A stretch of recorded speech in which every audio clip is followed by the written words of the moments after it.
মুসলিম জাহানের দ্বিতীয় খলিফা হযরত ওমর রাদিয়াল্লাহু তাআলা আনহু হেঁটে চলেছেন লাঠিতে ভর করে, সাথে তার একমাত্র অনুচর আসলাম। বয়সের ভারে নুজু হয়ে পড়েছেন এককালের সুঠাম শক্তিশালী ওমর। কে বলবে যৌবনে এই মানুষটি নিয়মিত কুস্তি লড়াই করতেন আর বাঘা বাঘা সব পালোয়ানকে নিমিষে হারিয়ে দিতেন। যুদ্ধের ময়দানে ত্রাস সৃষ্টি করে বেড়াতেন যে ওমর, তিনি আজ ঠিকমতো চলাফেরাও করতে পারেন না। তথাপি অতি বৃদ্ধ বয়সে লাঠিতে ভর করে মাঝে মধ্যেই তিনি বেরিয়ে পড়তেন নিজের চোখে মানুষের হাল হাকিকত দেখার জন্য, কখনো দিনের আলোতে, কখনো বা রাতের অন্ধকারে। তেমনই একদিনের ঘটনা।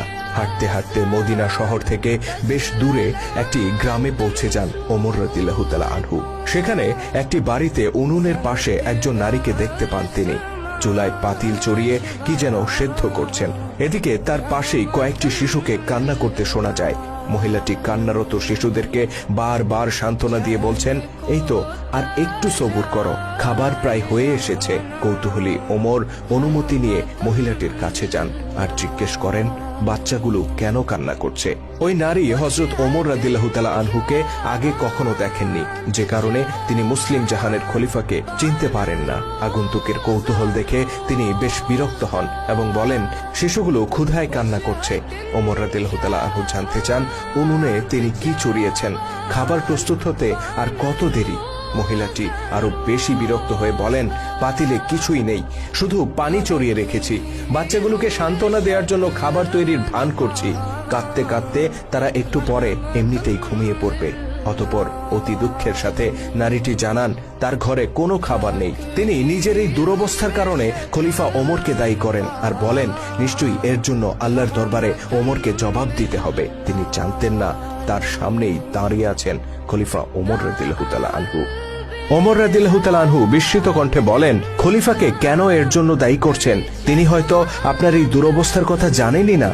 মহিলাটি পাল্টা প্রশ্ন করে বলেন, খলিফা হিসেবে প্রত্যেক নাগরিকের খোঁজখবর নেয়া কি তার দায়িত্ব নয়? তিনি কেন আমাদের ব্যাপারে গাফেল থাকবেন?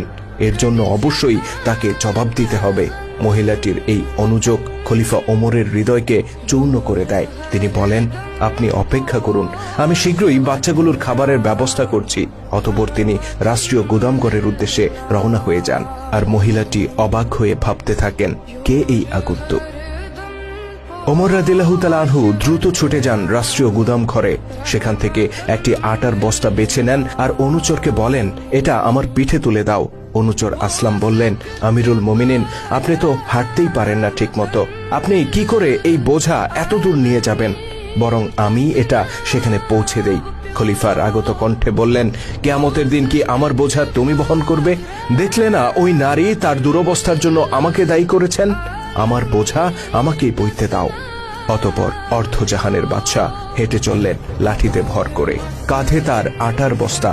পিছু পিছু হেঁটে চলল বিভ্রান্ত অনুচর।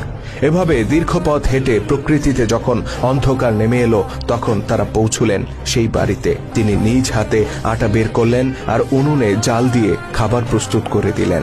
অভুক্ত শিশুগুলোর কান্না যখন থামলো, তখন ওই মহিলা বললেন, কতই না ভালো হতো যদি ওমর না হয়ে আপনি হতেন আমাদের খলিফা। অনুতপ্ত ওমর রাদিয়াল্লাহু তাআলা আনহু বললেন, খলিফার সাথে আমার পরিচয় আছে, আগামীকাল আপনি তার কাছে আসুন। ইনশাল্লাহ আমি নিজে উপস্থিত থেকে আপনার পরিবারের জন্য খাবারের ব্যবস্থা করে দেব।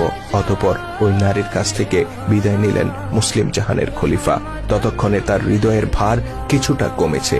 শুধু দর্শক, আমরা জানি না ইসলামের মহান খলিফারা ছাড়া পৃথিবীর ইতিহাসে আর কোনো শাসক ছিলেন কিনা যারা এতটা প্রজাবৎসল ছিলেন।